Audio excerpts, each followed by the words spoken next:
Good afternoon.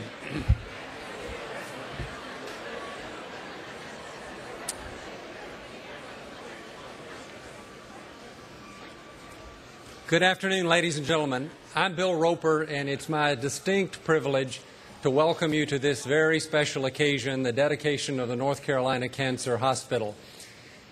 We're here to say thank you, above all, to the people of North Carolina, but to a number of others who've had instrumental roles in the construction of this facility. 4 years ago, in September of 2005, many of us gathered near here for the groundbreaking of this marvelous facility. I think you'll all agree that its construction has been an incredible accomplishment and a true testament to the vision of our state's leadership. This is a big day for the people of North Carolina, for the state of North Carolina, for the University of North Carolina, for UNC Healthcare, and I think it is a verifiable scientific fact that the sky is Carolina blue.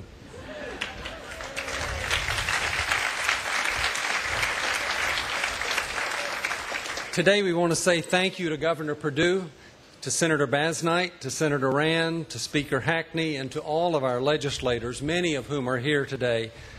We've recognized them and the generosity of the people of North Carolina with a bronze plaque in the hospital lobby. I'd also like to say thank you, and a very special personal thank you to Jeff Haupt, my distinguished predecessor as Dean of the School of Medicine and CEO of the UNC Healthcare System, who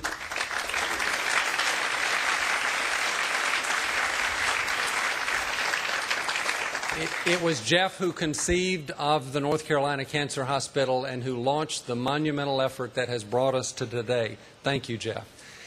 And thank you, Chancellor Measer, for your tireless leadership and perseverance on behalf of securing the funding for this hospital. We're grateful.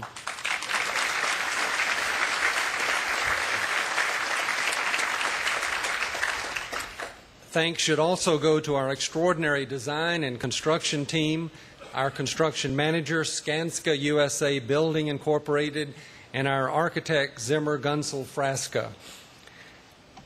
I want to express my appreciation to the UNC Healthcare System Board of Directors for all their support during the many years of planning and construction of this hospital. It's now my distinct privilege to introduce you to Dr. Charles Sanders, who's chairman of the Healthcare System Board. His visionary leadership and tireless support for me, for this institution, has brought us to today. Thank you, Dr. Sanders.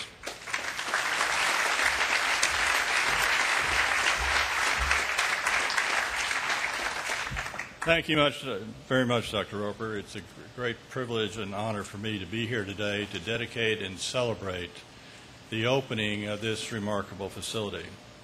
As Dr. Roper noted, it is the result of the generosity of the legislature, the governor, and very importantly, the people of North Carolina.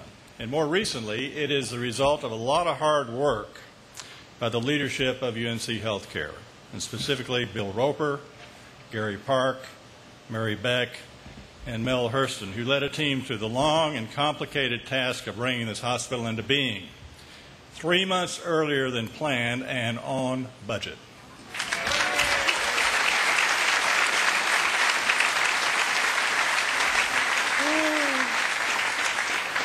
And you have to just look around you to know that this is a state-of-the-art facility. And when patients come through these doors, they will know that they're going to get the very best that medicine has to offer. As you note, this is a comprehensive cancer center, and comprehensive on many scores, but let me mention three. First is in the area of research. As in all major cancer centers, clinical trials of new medicines will be carried out so that patients whose diseases are not amenable to current therapy will be able to have the latest available therapies. Secondly, research will be conducted to develop and test new equipment and services to care for patients more effectively and make their treatment more comfortable.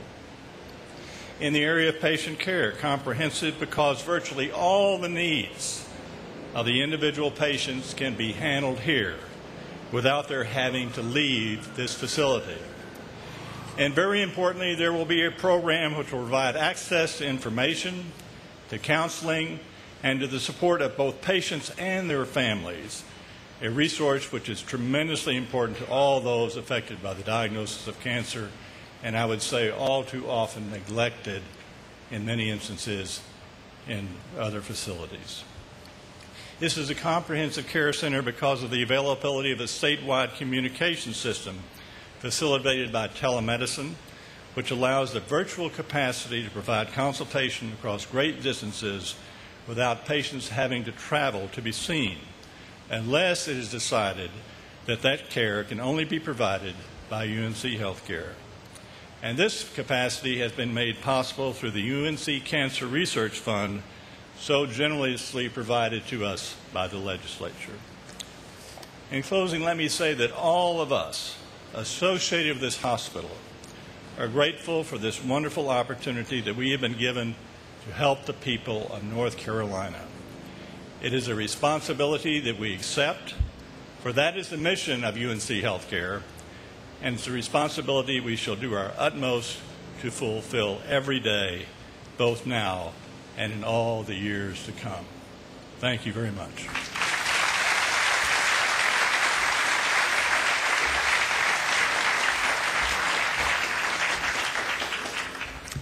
And now it's my honor to introduce the President of the University of North Carolina, Erskine Bowles, a tireless friend and major supporter of the university and all its campuses, and in this case, the UNC Chapel Hill and the medical school and this new cancer hospital. Thank you, Erskine.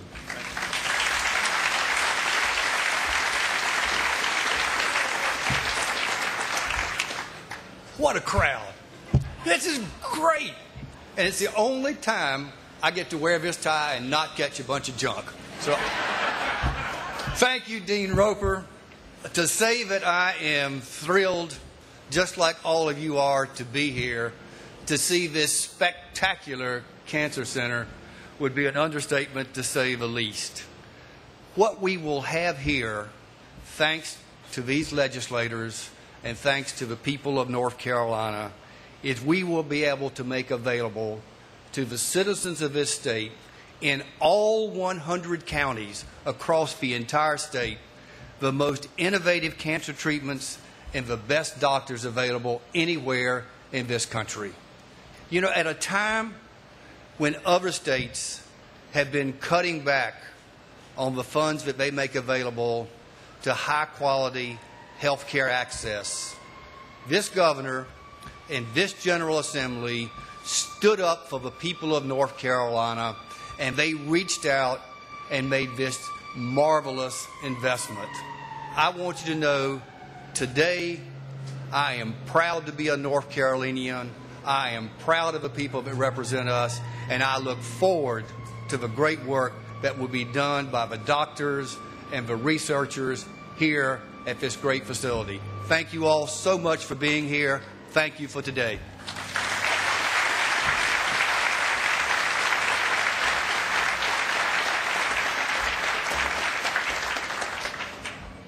It's now my privilege to introduce the Chancellor of University of North Carolina, Chapel Hill, Holden Thorpe. Holden is now a member of the board of the healthcare system, and Holden, especially thank you for investing yourself, your interest, your time in the work of this place. Welcome. Thank you, Bill. It's a privilege to have the opportunity to help the healthcare system. And I have to say, when I took this job, it didn't occur to me that it meant that I would frequently have to follow Erskine Bowles on the podium. But it's a privilege to do so. On behalf of the entire Carolina community, I want to convey our appreciation to everyone who's here, and especially to Chancellor Emeritus James Measer, who has been nice enough to let me spend the last year going around taking credit for all the things that he did. So thank you, James.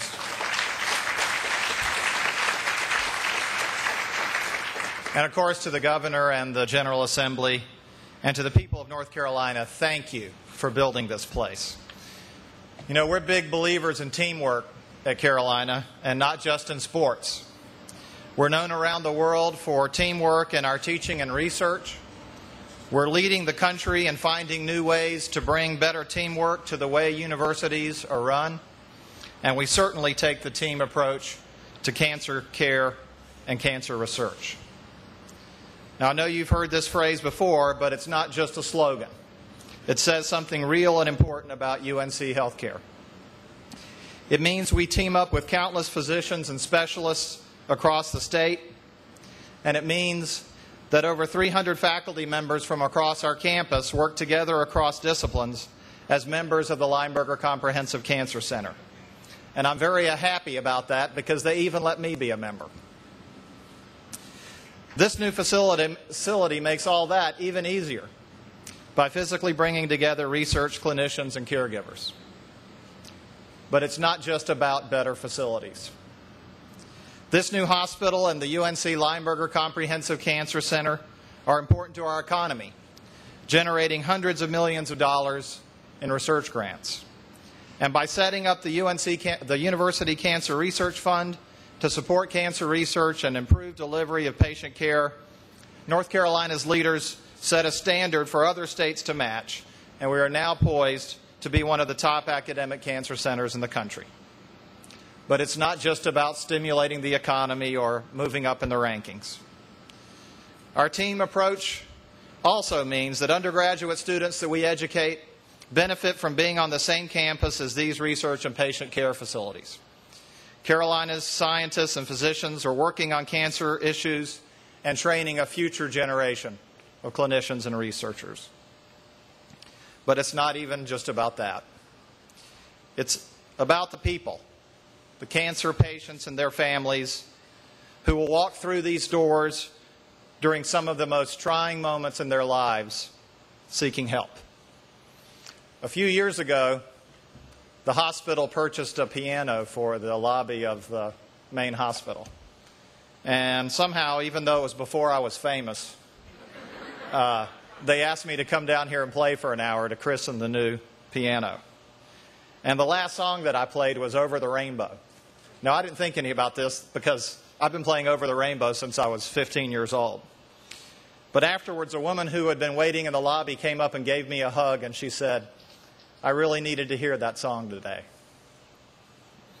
So I don't know exactly how I ended up playing that song in the lobby at that particular day, but I was clearly in the right place.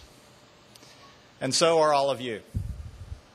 Because thanks to what you have done to make this a reality, we here at Carolina have the chance to make a difference for the people of North Carolina. Thank you so much.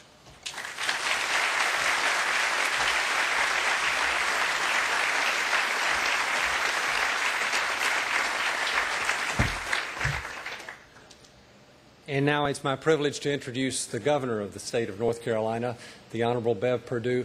Governor, we deeply appreciate your many years-long support of this institution and what we're trying to do here. Your tireless and dedicated support for improving the health and wellness of the people of North Carolina is legendary. Thank you so much for being here today. Governor Bev Perdue.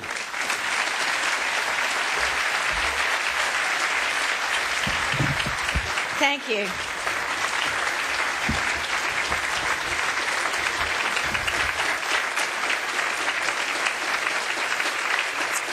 Thank you. Well, I want to explain, I knew I was coming to Carolina, but this morning when I got dressed, I actually put on this red and black jacket because of my good friend and many of your good friend, Kay Yao. And I thought, would she not have loved to have been here today? And on behalf of Kay and all the other families who have gone through the terrors and the trials of breast cancer and other forms of cancer, I think we celebrate what is to come, the caring and loving environment that we're going to find in this wonderful, magnificent building. Speaker Hackney and Senator Rand, I'm always honored to be in your presence. Erskine, you get better and better, and Holden did as well as he'd ever done. I thought I loved his story about the piano. I'm glad you're not running against me, Holden. I want you to know that. Walter Dalton, the Lieutenant Governor, I'm honored to be in the presence with you. And y'all, you've got a real good friend here. Lanier Kanzler is the new Secretary of Health and Human Services. He's doing a fabulous job in really hard times. So this is a big day. How many of us have gone over to the other facility and thought, wow, Our people deserve better than this. The research and the teaching was dynamic, even in a really outdated and antiquated facility, but we all wanted more for our people. And I have to say that I did just hang up from Senator Bassnight, and he has been a driving force in this building, and we all wish he were here with us today. Joe Hackney, we're delighted that the House and the Senate came together on this building and on this investment of the people's money. You know, we've come a long way in the last 3 or 4 years since the General Assembly set aside money to get this vision off the ground. There were some in North Carolina who said, it can't happen. There are others in North Carolina who said simply, as many of us are prone to do, just watch us make it happen. The Health and Wellness Trust Fund Commission that I chaired at the time came in with a share of ongoing money to help pay for some of the research that will go on in this marvelous teaching and research facility. And now today, all of us are seated here in an historical moment. We have the North Carolina Cancer Hospital. This is actually a 21st century home for the world's cutting-edge treatment and research and care for a disease that all of us know so well. You know, I tell folks, it's not if you get it, it's when you get it. This is something that touches every family in North Carolina. So how right and proper and important that the people of this state would invest in a hospital that treats the families of North Carolina. This hospital, working with the Cancer Research Fund, will change that care and touch lives in ways that you and I will never even be able to imagine. It's going to be all so sophisticated. So this day is about innovation, and we in North Carolina do that so well. The research, the discovery, the social and economic benefits of this marvelous hospital are far too great for any of us to ever fathom. But if you think like Chancellor Thorpe does to the woman who was here that day and said, somewhere over the rainbow touched her at a time when she needed touching, that's what's going to go on in this facility. The questions I asked when they told me about the project were pretty pointed and deliberate. What are you going to do for the families? How are you going to help the whole family get through cancer? They've got a plan for that, a plan like none other in America. It's going to go on right here in this hospital. And you know, when you have that, when you have this kind of investment, when you have the belief that all of us have in the future of this enterprise, you have to have people all over the world saying, wow, that old southern state, North Carolina, it surely has come of age. So how about I just scurry on down to Chapel Hill and spend my life there doing world-class cutting research and service to the best people in the best state in North Carolina. So yeah, those experts are going to come, those professionals and medical researchers are going to stay here rather than going somewhere else. Research, innovation, and yes, economic development, all will be derivatives of this investment. I think about the patients. I talk to a lot of patients, as do many of you, all around the state, from around the world when you come here to visit somebody, and you hear their stories. Their stories are going to be better stories because of the environment in which they will seek their care. I believe, and I actually do believe this, that today marks another red letter day in North Carolina's history because we will redefine our brand one more time, even greater, even stronger, even more powerful in our commitment to the health care of our people. You know, if you read the history, and you all know I'm a history buff, I love history, I did a little research. Back in 1879, Senator Rand, there were some people on this campus. He was not here, I have to tell you. But he might have been. In 1879, you think about these three guys that came together, and they said, Carolina, it's the People's University. Let's have us a medical department. That was the origin back then. 3 professors. That's all there were. Who would have thought it? And then in 1947, after the country was coming out of World War II, when money was precious and investment was rare, the General Assembly of this great state followed in the legacy of greatness of our forefathers and funded a major expansion of Carolina's medical school. And that was to include a 400-bed hospital that the General Assembly named the People's Hospital. The People's Hospital. That's where you sit today. When you walk out of this ceremony, look around you in front of this hospital and look at the people. Talk to the people. This people doesn't belong to just folks who are here with suits and ties and nice outfits on. This people belongs to people who have no money and no hope, who live in all 100 counties, but who believe in the promise of the People's Hospital. And that's why today is so important. We launch another piece of North Carolina, the University of North Carolina's investment and commitment to the legacy of people in this state. We are reaffirming, all of us together, the risk takers and the innovators and the professors and the families and the funders and the fundraisers, a commitment to health care in North Carolina like no other state in America. So I welcome you once again to North Carolina's hospital, the new cancer hospital, which I still call the People's Hospital.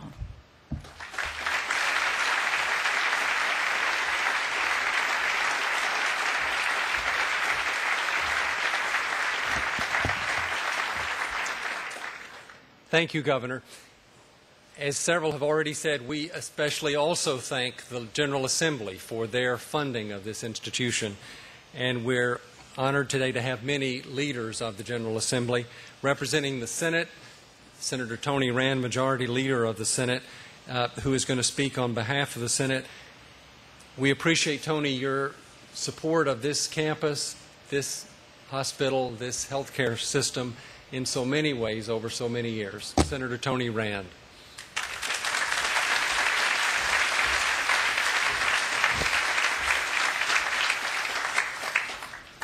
Thank you, Dr. Roper. You know, I'm really glad that I live in a state that does things like this. This is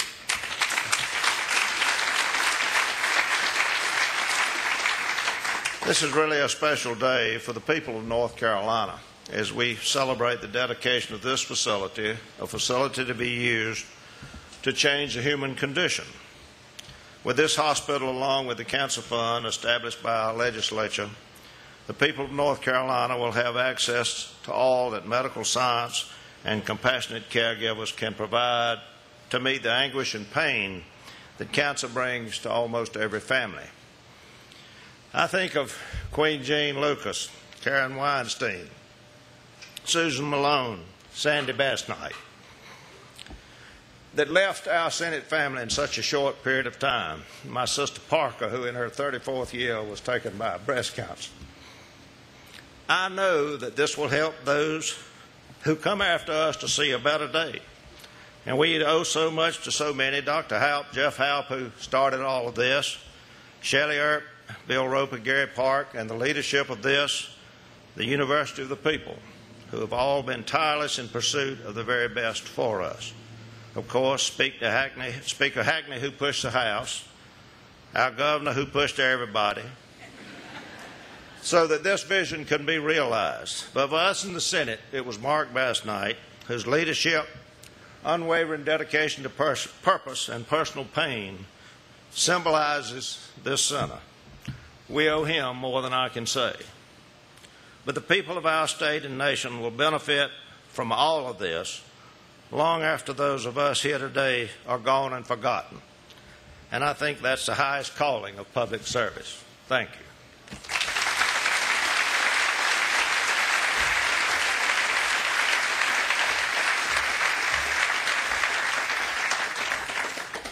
And it's now my privilege to introduce the distinguished Speaker of the North Carolina House of Representatives and also the representative for Orange and Chatham County, Mr. Joe Hackney. Thank you, Joe, for your leadership and friendship.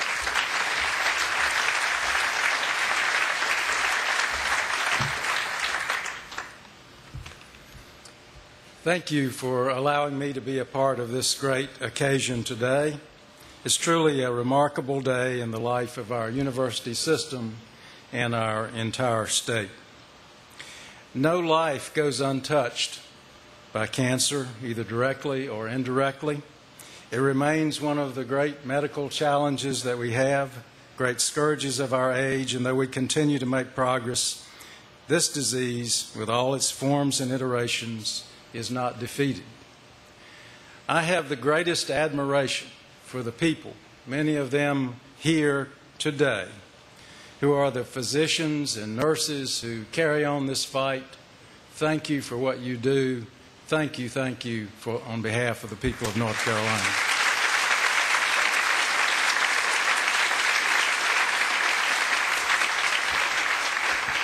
For all of you who diagnose, for all of you who treat, who provide patient care, who do research, who teach, who share your research and teaching with others all across the state, and for all of you who spread new knowledge about this dread disease across the state and who educate our public.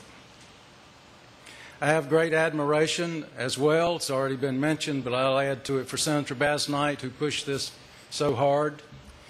When the folks came around in the legislature to talk about this, I think it's fair to say that the universal response was, wow, that's a lot of money. But Senator Bass Knight and others said we can do it, and here it is. And I'm pleased to be here. We're here celebrating a marriage of many of the things that we prize in North Carolina: higher education, research, health, biotech. It's all here brought together in this wonderful facility. We're hoping that together we can stamp out this merciless disease that has hurt us all at some time. Our financial commitment to this fight will make North Carolina one of the world's leaders in cancer research. Inside this building, patients can now be treated with the dignity that they deserve. This building is central to those efforts. Inside here, brilliant men and women will look for the clues to a cure that have eluded us. More importantly, they will share information with their colleagues in hopes of finding a new way to approach their pieces of the puzzle. We hope this colony of researchers will find ways to work more efficiently and faster toward the same goal. We will all be the better for it if they succeed. As I heard that Chancellor Thorpe sometimes says, let's do some science. I'm pleased to have this hospital here in Chapel Hill, of course, but it does not belong only to the University of North Carolina. It belongs to everyone in this state. Everyone in this state. And the research that is done here will belong to everyone in the world. That's what must happen if we're to be successful. I have no doubt that we will succeed and lead that effort. Thank you for allowing me to be a part of this day.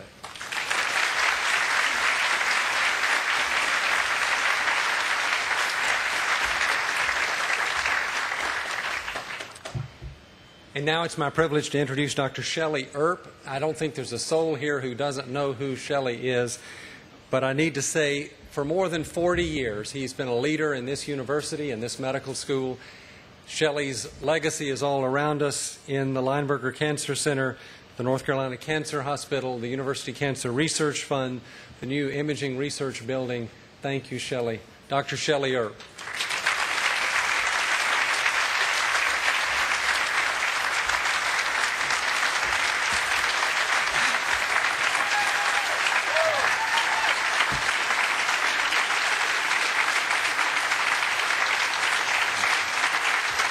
Thank you.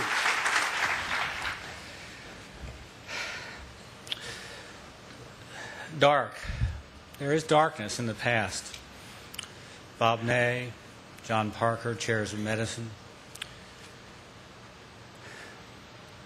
Campbell McMillan, Judd Van Wyck, great pillars of this university and medical school who passed from this disease. There are 500,000 people who will die this year from cancer. And that's the darkness. But that's not why we're here today. We're here to celebrate the light.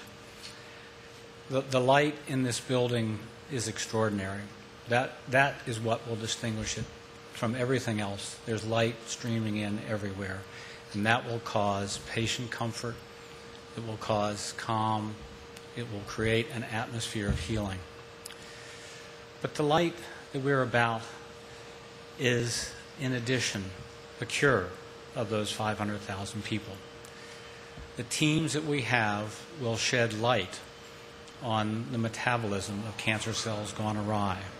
They'll shed light on the DNA molecules that mutate when they shouldn't. They'll shed light on why cells leave the nest and metastasize to places that they shouldn't be. They'll shed light through team research on understanding positivity and why that helps the brain cure people, because it does. Those research teams are going to be so much better off, as will our patients, because of this marvelous, marvelous building. The light is really created by the faculty and the staff. We have been so fortunate over these years to bring in to this wonderful university and town atmosphere, state, with such great support, a cadre of young physicians, young scientists, young nurses who have built an edifice of the mind and teamwork that really isn't matched many places, certainly not in the Southeast, and soon not in the world. One of the real lights of my life will talk to us next, and that's one of those people that we cajoled and convinced to come to the South, Carolyn Sarter. Carolyn started her research career when she walked into a laboratory at the University of Michigan. She took over a central spot in a then struggling, poorly funded person who now happens to be the director of the NIH. It was Carolyn's work as an undergraduate that made him what he is today. I'm talking about Francis Collins, our great graduate of our, not only of our medical school, but of our house staff. Carolyn then went on to have the diagnosis of Hodgkin's disease, which she was treated by radiation, and that made her decision for life to become a radiation oncologist. But she never stopped being a scientist, went through medical school and her training there, and we were very fortunate, Joel Tepper, myself, and many others, Bev Mitchell, to convince Carolyn to come and join us. She developed a lab. She made groundbreaking results that have changed the way that we think about certain things in breast cancer cells. She went on to do clinical trials combining science from cell biology to patient care. Some of those trials are actually still being completed. And then Carolyn suffered another reverse. She got breast cancer. It really was based upon her previous disease. And so she is a person who is the quintessential UNC faculty member, support person, and patient who's had played every role that we have at this university. And she played them mostly in the Gravely building. And she's here today to tell us what the difference between the Gravely building and the North Carolina Cancer Hospital is. Carolyn.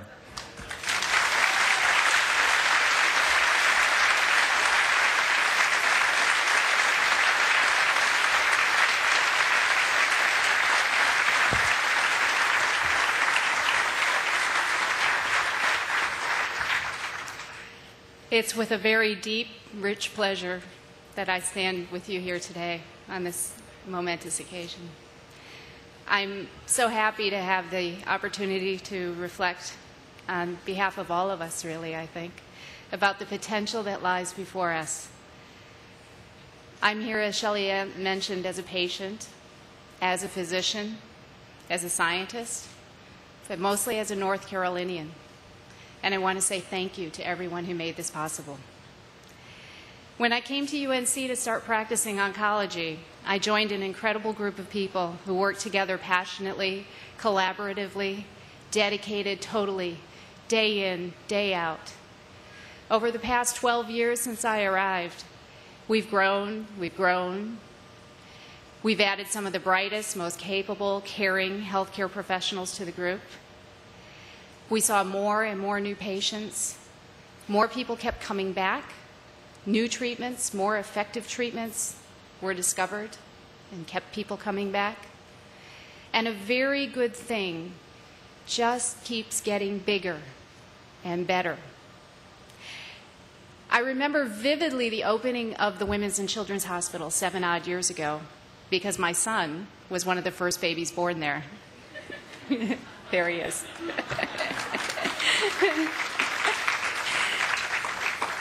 As the very first occupant of the brand new hospital room, I can vividly remember looking around and thinking, boy, we need a home like this for our cancer patients.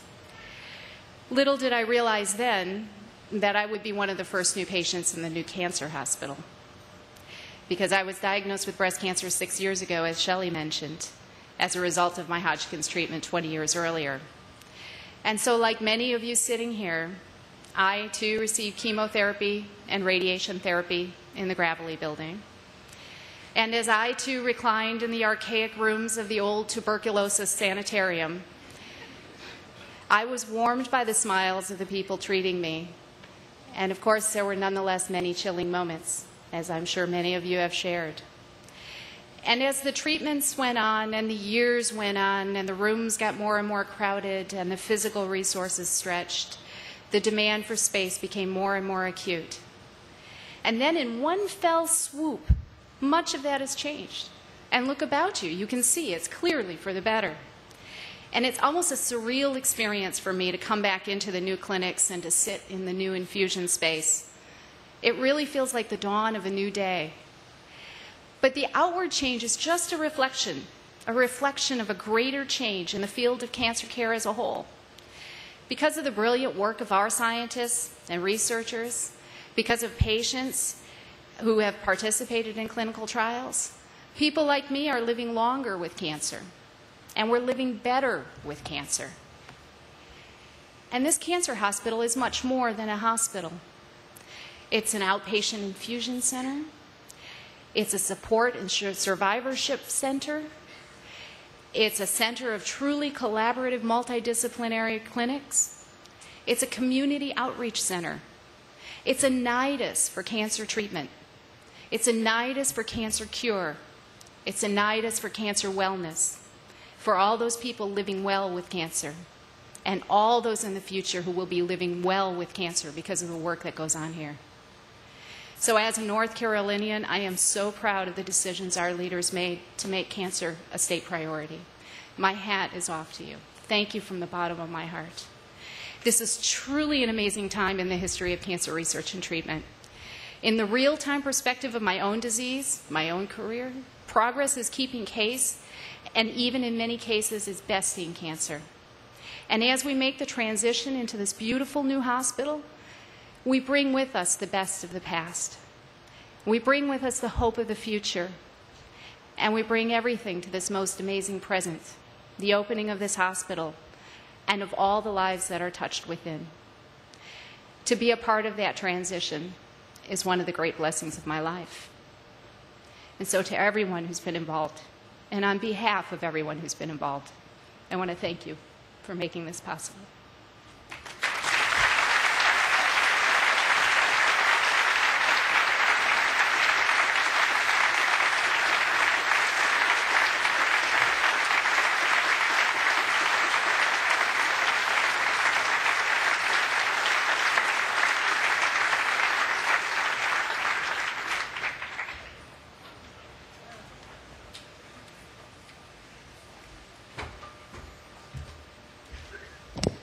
Thank you, Carolyn. And now it's my privilege to introduce the Physician-in-Chief of the North Carolina Cancer Hospital, Dr. Richard Goldberg. Rich.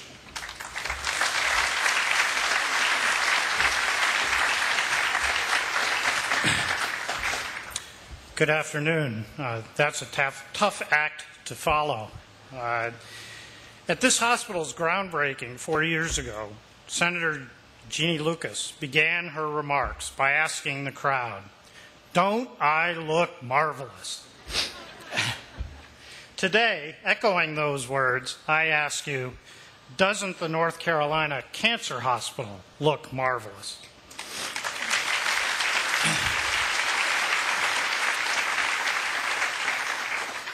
We are so proud of this hospital.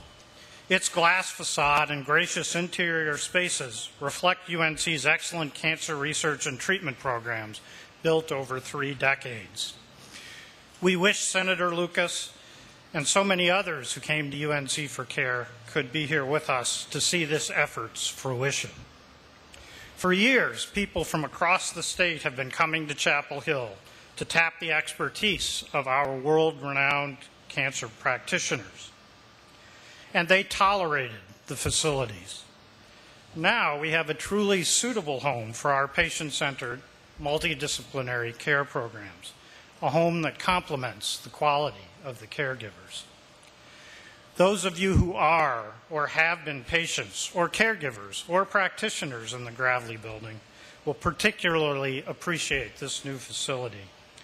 Not only have we tripled the space in which we deliver care, but I hope that you will agree that this new space is exceptionally suited to its tasks.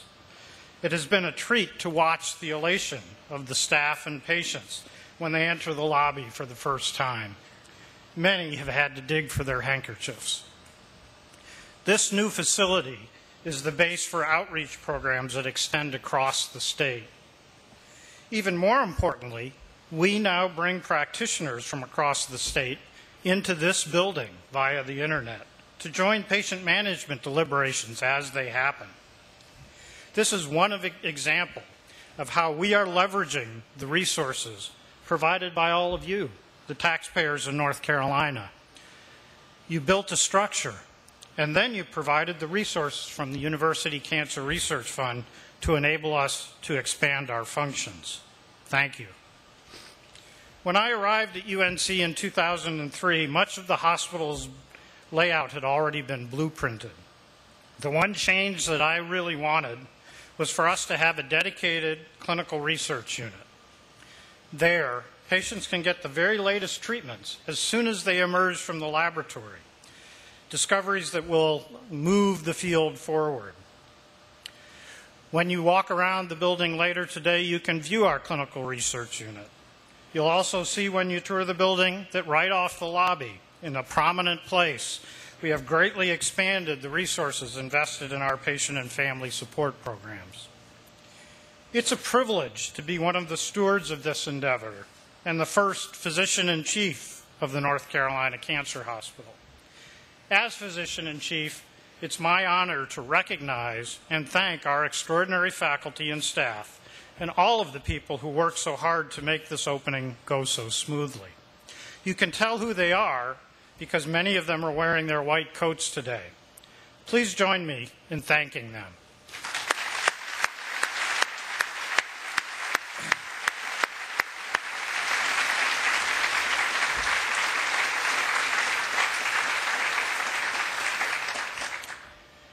Finally, we recognize that the building, as glorious as it is not the most important presence here. For us, the faces of cancer are human faces. We are pleased to present a specially commissioned photography exhibit, The New Face of Cancer Care.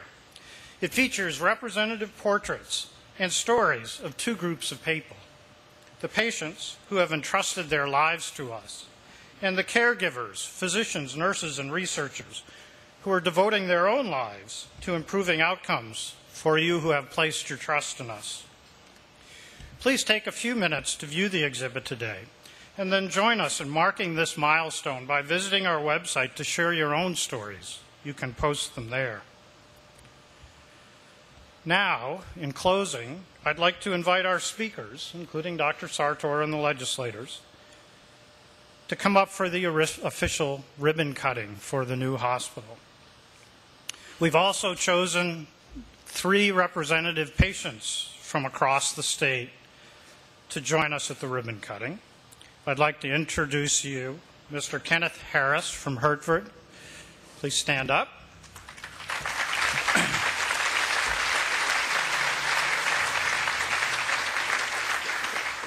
Mr. Aaron Mervin from Apex.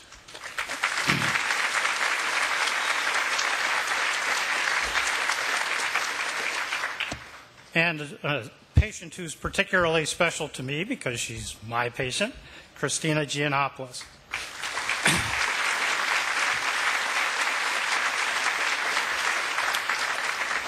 So thank you 3 in particular and your families for joining us. And now I'd like to invite everyone up to the podium to cut the ribbons. If I could ask you all, please, to join us up here at the front.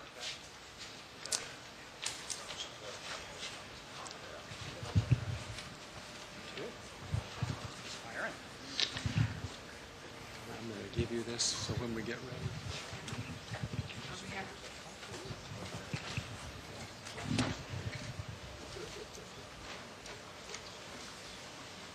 What a surprise, it's a blue ribbon.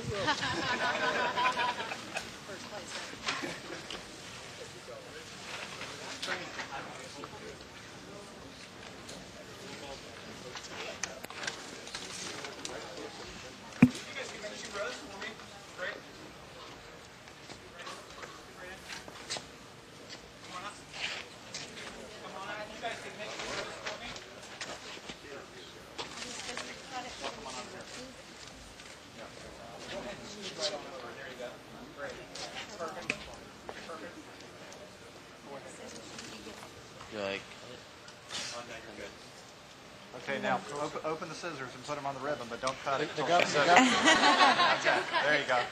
It's my privilege as Governor of North Carolina, on behalf of all of us here and all of us who will come here, to officially dedicate the North Carolina Cancer Hospital on behalf of the people of North Carolina.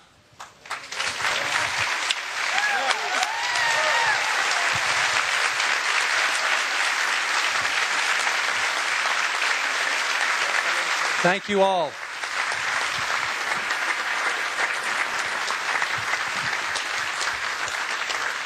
Thank you all for being with us this afternoon. The building is open. We welcome you to come in and see what a marvelous facility you have given us. Thank you for being here today.